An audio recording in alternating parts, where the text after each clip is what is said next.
Hello and welcome back to my channel. In today's video, I will show you how to fix your BetterHelp app not working. So let's get started. So here we can see the BetterHelp app. If it's not working for you, you have to follow these steps. Just press and hold it here. Then you have to click on this I button. Okay. So at here you have to scroll down and search for the storage. Just click on there. And then click on the delete data option. So at here you have to click on the delete option and then you have to open it again. If it's worked, then fine. If it's not worked for you, then you have to check for the update.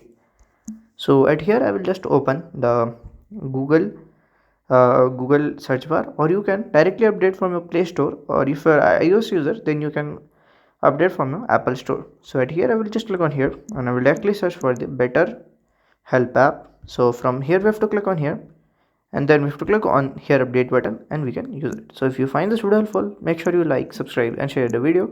Thank you for watching.